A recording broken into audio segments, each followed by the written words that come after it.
ఇక్కడికి వచ్చినప్పుడు మళ్ళీ నేను అందుకనే అగ్రికల్చర్లో అలైడ్ ఇండస్ట్రీస్లో ఒక వినూత్నమైన ఆలోచనలు చేస్తున్నాం. ఇవి చేస్తూనే లాజికల్గా తీసుకుపోవడం కోసం మళ్ళీ ఫుడ్ ప్రాసెసింగ్ ఒక ప్రత్యేకమైన శ్రద్ధ పెట్టి ఒక సెక్రటరీని దానికి పెట్టాం.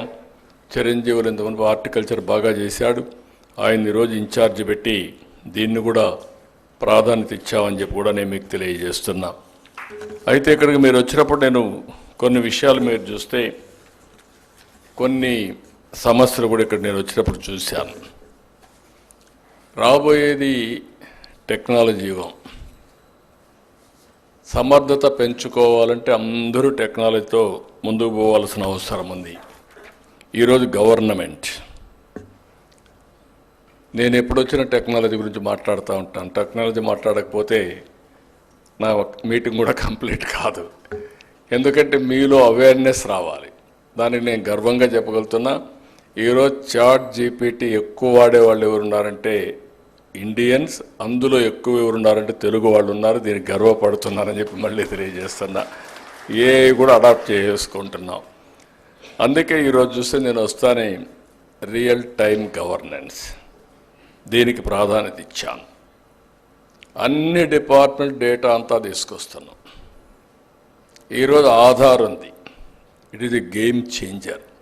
ఇప్పుడు మీరందరూ ఇక్కడికి వచ్చారు, ఎవరు వచ్చారో చూసుకోవాలంటే వీడియోలు తీసేసి కంప్యూటర్లో పెడితే మీ పేర్లు వస్తాయి, మీ అడ్రస్లు వస్తాయి. That is the technology power. అందుకే ఆధార్కు biggest advantage authentication of every citizen. ఆంధ్రప్రదేశ్లో 5,20,00,000 మంది, 5,05,00,000 మంది దాకా ఉన్నారు. అందరినీ ఆధార్ అథెంటికేషన్ చేశాం. ఇండల్లో ఉండే చిన్న పిల్లలు కూడా, పుట్టిన పిల్లలు కూడా చైల్డ్ ఆధార్ పెట్టేశాం. ఇంకా 5 ఏళ్ళు అవుతానే రెగ్యులర్ ఆధార్ వచ్చేస్తుంది.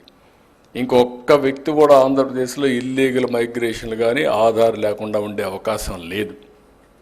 రెండోది, ఆ ఇంట్లో ఎంతమంది ఉన్నారో ఆ 5 మందో 6 మందో ఒక ఇల్లు తీసుకొస్తున్నాం.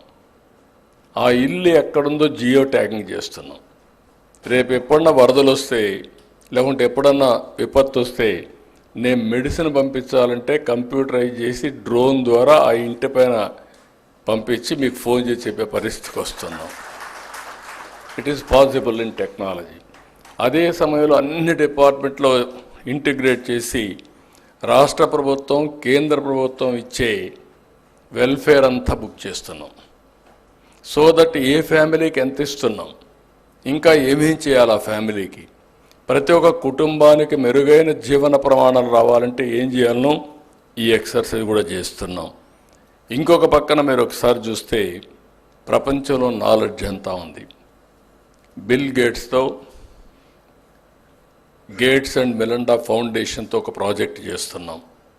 కుప్పంతో పైలట్ ప్రారంభమైంది. అది ఎవ్రీ హెల్త్ రికార్డ్ ఆన్లైన్లో ఉంటుంది. మీకు డిజిటల్ హెల్త్ రికార్డ్స్ ఇవ్వబోతున్నాం. జూన్ 15 కుప్పం పూర్తవుతుంది. 6 నెలల్లో చిత్తూరు జిల్లా పూర్తవుతుంది. 2 సంవత్సరాలు రాష్ట్రం అంతా పూర్తవుతుంది. బిల్ గేట్స్ నాకు చెప్పింది, ప్రపంచంలో ఎవరు చేయలేకపోతున్నారు, మీరే చేయగలుగుతారు, మీ మీద నమ్మకం ఉంది. నేను ట్రస్ట్ ద్వారా, ఫౌండేషన్ ద్వారా నేను టెక్నాలజీ నాలెడ్జ్ని తీసుకొస్తా. మీరు ప్రతి ఒక్కరి హెల్త్ ఏ విధంగా పోవాలో, preventive health, real time monitoring, curative, 3 కూడా కాస్ట్ ఎఫెక్టివ్గా ఎటు చేయాలో చేద్దామని చెప్పి రిక్వెస్ట్ చేశారు. ఈరోజు మీరు ఇక్కడ గుర్తుపెట్టుకోవాల్సింది, ఏఐతో ఆగలేదు. ఒకప్పుడు నేను ఏఐ మాట్లాడాను, ఇప్పుడు క్వాంటమ్ వ్యాలీకి వెళ్ళాను. క్వాంటమ్ కంప్యూటింగ్ అంటే సూపర్ కంప్యూటర్ కంటే ఇంకా ఫాస్ట్గా కంప్యూట్ చేసేది గేమ్ చేంజర్ క్వాంటమ్ కంప్యూటింగ్ అని చెప్పి నేను మీకు తెలియజేస్తున్నా. అదే మొన్న చెప్పాను ప్రధానమంత్రి గారు వచ్చినప్పుడు. వాజ్పేయి గారు ఉన్నప్పుడు హైటెక్ సిటీ ఐటీ, ఈరోజు మీ సమక్షంలో quantum valley with AI, this is a game changer అని చెప్పాను. మీరు కూడా గుర్తుపెట్టుకోవాల్సింది, మీరు చెప్పిన సమస్యలన్నీ కూడా రియల్ టైంలో పరిష్కారం అవుతాయి. భవిష్యత్తులో ఇంకా నాకు కొన్ని ఇబ్బందులు ఉన్నాయి, కానీ గవర్నమెంట్లో ఉండే వ్యక్తులందరినీ ఏకత్రాటిపైకి తేవాలన్నా, ఒక యూనిఫామ్గా అందరినీ పనిచేయించాలన్నా, లేకుంటే నేను అందుకే అప్పుడప్పుడు చెప్తూ ఉంటాను, మీరు కష్టపడద్దండి, స్మార్ట్గా పనిచేయండి అని. రెండోది